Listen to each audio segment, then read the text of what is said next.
भक्त पुंडलिकाला का म्हणून? या विश्वाचा देव या भक्त पुंडलिकाला भेटण्यासाठी आला रे. हो. पण हा.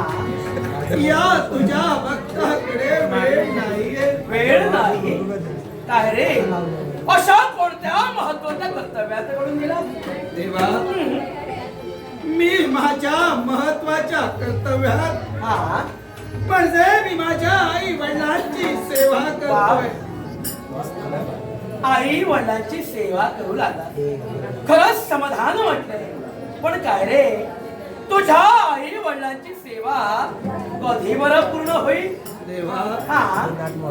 हे मला देखील ज्ञात नाही. कारण जोपर्यंत माझ्या आई वडिलांची इच्छा पूर्ण होत नाही तोपर्यंत हा भक्त पुंडलिक तुला नाही रे भेटू शकत. पण पुंडलिका, अरे तुला भेटण्यासाठी मी इथं जो आलोय ना, तो तुला भेटल्या विना माघारी जाणारच नाही. मग मला सांग, तुझ्या आई वडिलांची सेवा जोपर्यंत कधीपर्यंत पूर्ण होईल तोपर्यंत या देवानं करावं ते काय? हा. या विश्वाचा देव, या विश्वाचा परब्रह्म या भक्त पुंडलिकाला भेटण्यासाठी आलाय. हा. जोपर्यंत माझी सेवा पूर्ण होत नाही तोपर्यंत या देवाने करावे ते. हो. देवा काय बरं? चारी बाजूला जर पाहिलं असेल हा. तर पावसामुळे दलदल निर्माण झालेली आहे. अगदी खरं. आणि त्या दलदलीचा उपद्रव माझ्या देवाला होऊ नये म्हणून देवा काय ते? मी तुला ही विहित देतोय. अरे वा. जोपर्यंत माझ्या आई वडिलांची सेवा पूर्ण होत नाही तोपर्यंत देवा तू या विटेवर उभा राहा. तू या विटेवर उभा राहा. तशी तुझी इच्छा.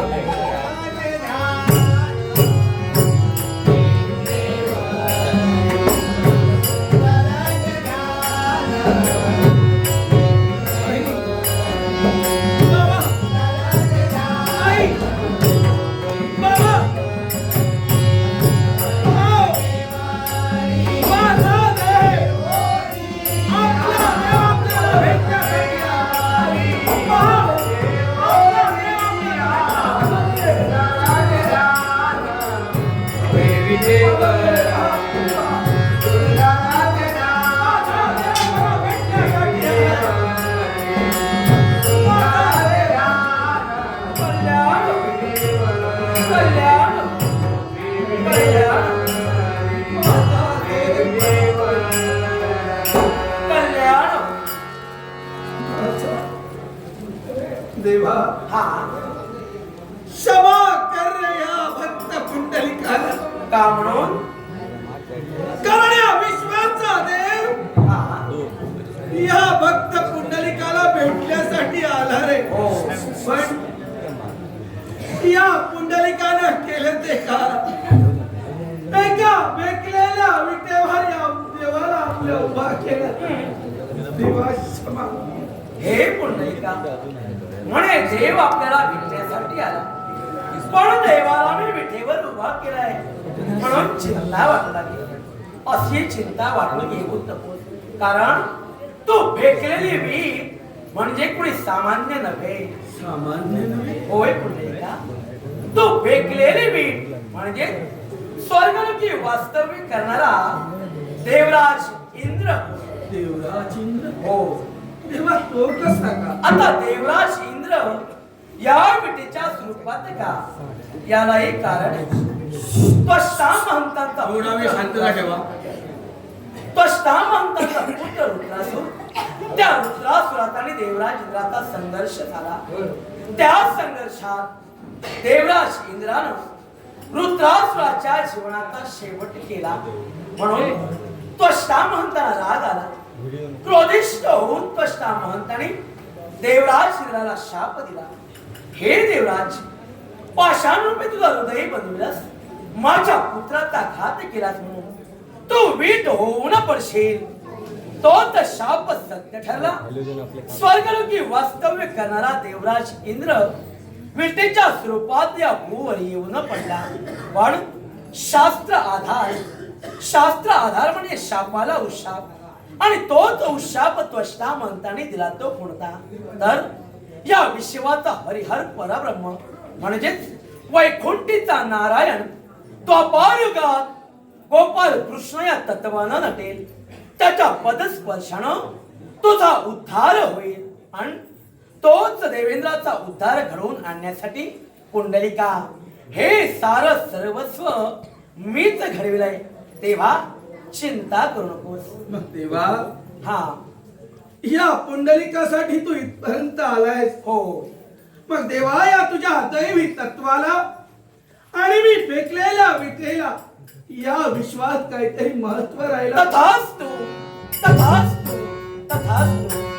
हे पुंडलिका हा देवा तुझी निर्मळ इच्छा. देवा अरे फेकलेल्या विठेवर तू उभा राहिलास. मग देवा या विठेला आणि तुझ्या दैवी तत्वाला महत्व राहायला हवंय. राहील ना. अरे तू फेकलेल्या विठेवर मी स्थिर झालो अर्थात स्थित झालो म्हणजेच मी अचल ठरलो. तू फेकलेल्या विठेवर मी अचल ठरलो म्हणून आजपासून हे सार विश्व मला विठ्ठल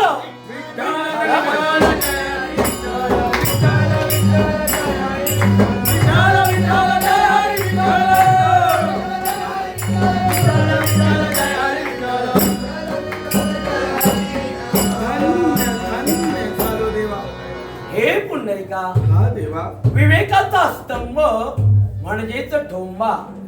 विवेकाचा स्तंभ म्हणजेच ठोंबा. या विठेवर मी जो उभा आहे ना तो एका ठोंब्याप्रमाणे म्हणून हे सार विश्व मला विठोंबा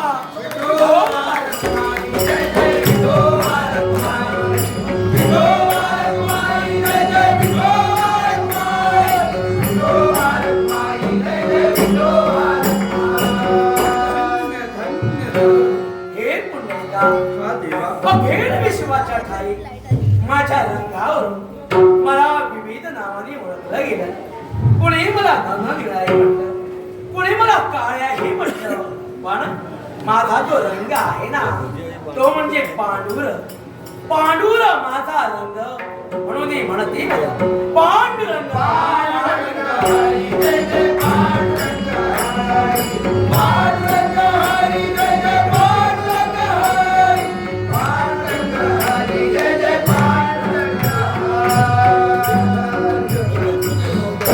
शिवा हा ज्या ज्या ठिकाणी देव अवतीर्ण झाले हा त्या त्या ठिकाणी तीर्थक्षेत्र निर्माण झाले. या भक्त पुंडलिकासाठी या विश्वाचा देव इथं प्रकट झालाय. अगदी खरं. मग देवा या देखील क्षेत्राला काहीतरी महत्व राहिला. हे पुंडलिका अगदी रास्त म्हणालास तू. जिथं जिथं देव गेले तिथं तिथं तीर्थक्षेत्र निर्माण झालं आणि मी इथवर आलो तो तुझ्या भेटीला. त्यालाही कारण आहे. आई वडिलांची पवित्र इच्छा पूर्ण करण्यासाठी त्यांना तू काशी विश्वेश्वराला घेऊन चालला होता. चालत असताना मार्गात इथवर तुम्ही थांबला आणि याच ठिकाणी तू तुझ्या आई वडिलांची सेवा केली. अरे आई वडिलांची सेवा हीच खरी ईश्वर सेवा आणि तीच ईश्वर सेवा पाहून मी तुझ्यापर्यंत आलो रे. पण आई वडिलांची सेवा करता करता तुझं जीवन पुण्यमय झालं. तुझं जीवन पुण्यमय झालंच ते झालं. त्याच बरोबर ही भूमी देखील पुण्यमय झाली आणि या पुण्यमय भूमीत हा पांडुरंग स्थित झाला म्हणून इथं तीर्थक्षेत्र निर्माण होईल. आता ते कसं ते आहे. या पांडुराचे पुर म्हणून म्हणते पंढरपूर. हा काय चमत्कार! पंढरपूर म्हणता क्षणी पाणी. हे पुंडलिका हा देवा पंढरपूर क्षेत्र म्हणता क्षणी स्वर्गीची गंगा या उतरी अवतीर्ण स्वर्गीची झाली. गंगा. हो अंतीनं तुला मला तुझ्या आई वडिलांना आम्हा सर्वांना अगदी चंद्राकृती वळसा दिला रे. आता ही स्वर्गीची गंगा म्हणजे कोण देवा? शंभू महादेवांच्या धर्मबिंदूपासून जिचा जन्म झाला तीच म्हणजे भीमा नदी. आणि तीच भीमा नदी या पवित्र क्षेत्री अवतीर्ण झाली आणि तिनंच हा चंद्राकृती वळसा दिला. म्हणून या पंढरपूर क्षेत्री या पवित्र गंगेला आजपासून हे सारं विश्व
आमच्या कुशिकुला जन्म घेतला त्याच पुंडलिकाचं अस्तित्व विश्वाच्या ठिकाणी कुठेतरी राहू दे. तथास्तु तथास्तु तथास्तु. देवा, हा माझी देखील छोटीशी इच्छा आहे. काय बरं? ज्या ब्राह्मण कुळात माझा जन्म झाला तेच माझे आई वडील मला जन्मी मिळावे. तथास्तु तथास्तु तथास्तु. हे पुंडलिका, हा देवा, तुझ्या आई वडिलांची पवित्र इच्छा देवा. अरे आमच्या पुंडलिकासाठी तू इथपर्यंत आलास. मग देवा, आमच्या पुंडलिकाचं अस्तित्व या विश्वात कायम राहायला हवे. राहील ना? मला सांग रे. माझं भजन पूजन कीर्तन माझं नामस्मरण केलं जाईल. त्याच्या आरंभी आणि मुळारंभी कुणाचं नाव घेतलं जाईल? देवा तुझं नाही रे पुंडलिका. माझं भजन पूजन कीर्तन माझं नामस्मरण केलं जाईल ना, त्याच्या आरंभी आणि मुळारंभी पुंडलिका तुझं नाव घेतलं जाईल. होय देवा माझं ते कसं ते आहे. पुंडलिक वरदा.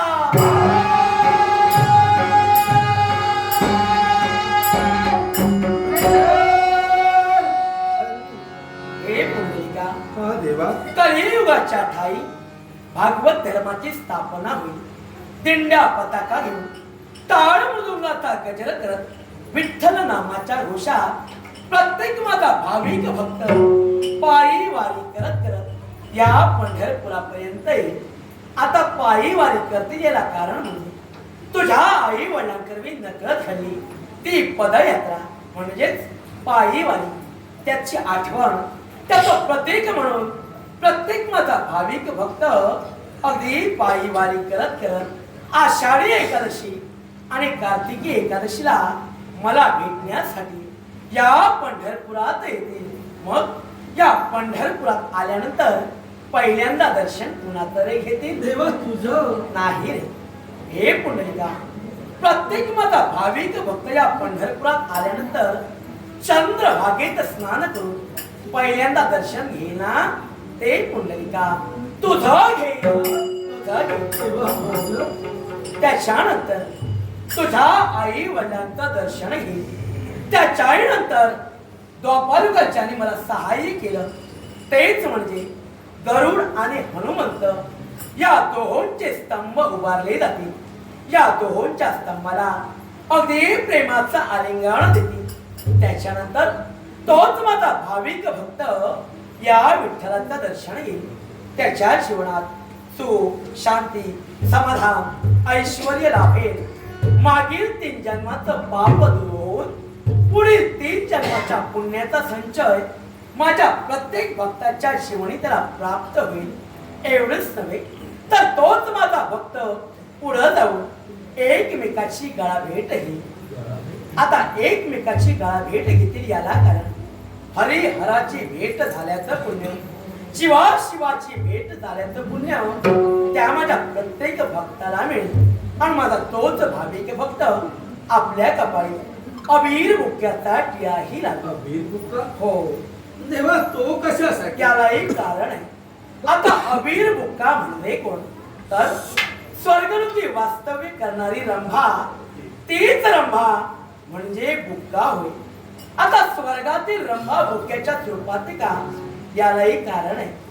त्वष्टा महंत अगदी समाधिस्थ झाले, देवमय झाले, भगवंत नामात ते तल्लीन झाले. देवराज इंद्राच्या अंतर्यामी अहंकार निर्माण झाला. त्यांची भक्ती भंग करण्याची अगदी जिज्ञासा त्याची अंतर्यामी निर्माण झाली. म्हणून त्वष्टा महंतांपर्यंत देवराज इंद्रानं रंभेला पाठविलं, त्यांचा तप भंग करण्याचा आदेश दिला. तेव्हा ती रंभा त्वष्टा महंतांपर्यंत गेली आणि त्वष्टा महंतांचा तप भंग केला. क्रोधिष्ठ होऊन त्वष्टा महंतांनी रंभेला शाप दिला, हे रंभे तू राख होऊन पडशील, मुक्ता होऊन पडशील. तोच शाप सत्य ठरला आणि स्वर्गीची रंगा अगदी ती रंभा या भूतरी बुक्का होऊन पडली. पण शास्त्र आधाराप्रमाणे त्यांनी तिला उशाप दिला. या विश्वाचा देव म्हणजे वैकुंठीचा नारायण विठ्ठल या तत्वात विलीन होईल, पंढरपूर क्षेत्र निर्माण होईल. तेव्हा प्रत्येक भाविक भक्त विठ्ठलाचं दर्शन घेतल्यानंतर अबीर बुक्क्याचा टिळा आपल्या कपाळी लावतील. तेव्हा रंभे तुझा उद्धार होईल, उद्धार होईल. एवढेच नव्हे तर देवी रुंदेच्या शापानं कलियुगाच्या ठाई सारा देव देवता पाषाणाच्या होणार. त्याच देवी रुंदेच्या शापानं चातुर्मास म्हणजे 4 महिने हा देव राखेत लोळत राहिला. मग त्या राखेची आठवण, त्या राखेचं प्रतीक म्हणून अबीर बुक्क्याचा टिळा प्रत्येक माझा भाविक भक्त आपल्या कपाळी लावी, असाही माझा आशीर्वाद होय. देवा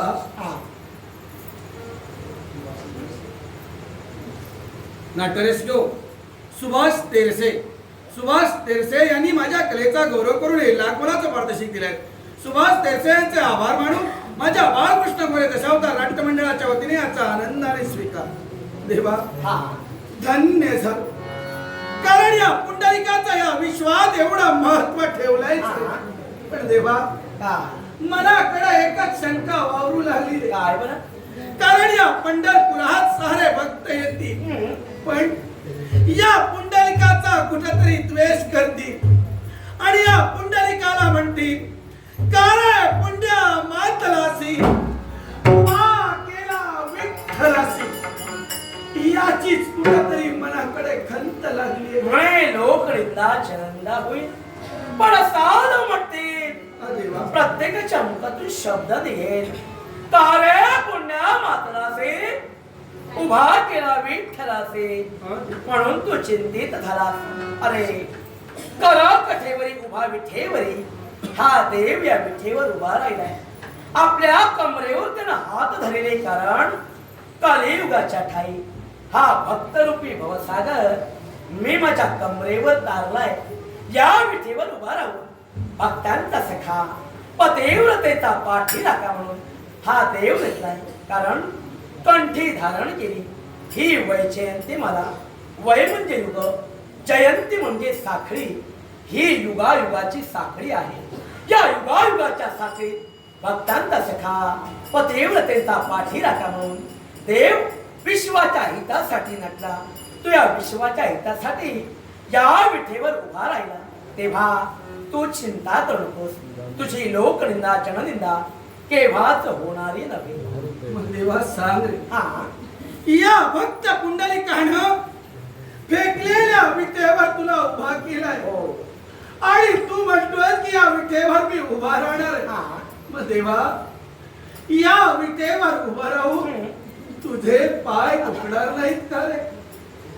तू थकणार नाही का रे? तू दमणार नाहीस का रे? हे पुंडलिका, सहज तू देवाला विचारलास. देवा, अरे या विठेवर तू उभा राहिलास, देवा तुझे पाय दुखणार होणार नाहीत का रे? देवा तुला वेदना होणार नाहीत का रे? अरे माझा प्रत्येक भाविक भक्त पदयात्रा करत करत माझ्या भेटीसाठी या पंढरपुरापर्यंत येईल. अरे येताना त्याला वेदना होती, त्याला थकवा जाणे, अगदी त्याला दुःखही होईल. मग त्या माझ्या भक्ताचं दुःख वेदना अगदी माझ्याजवळ घेण्यासाठी मी या विठेवर उभा राहिलो. प्रत्येक माझ्या भाविक भक्तांना माझं दर्शन घेतल्यानंतर त्याचं दुःख त्याच्या वेदना मी माझ्याजवळ घेणार आहे. तेव्हा हा देव थकणारा नव्हे, हा देव दमणारा नव्हे, तर भक्तांच्या सुखासाठी या विठेवर उभा राहणारा होईल. मग देवा सांग रे, असा किती वेळ, असा किती काळ या भक्तांसाठी तू या विटेवर उभा राहणार आहेस? मग पुंडलिका, या भक्तांच्या सुखार्थ आणि या भक्तांच्या हितार्थ हा देव या विठेवर उभा राहील ना, एक क्षण नव्हे तर अशी तब्बल 28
Hare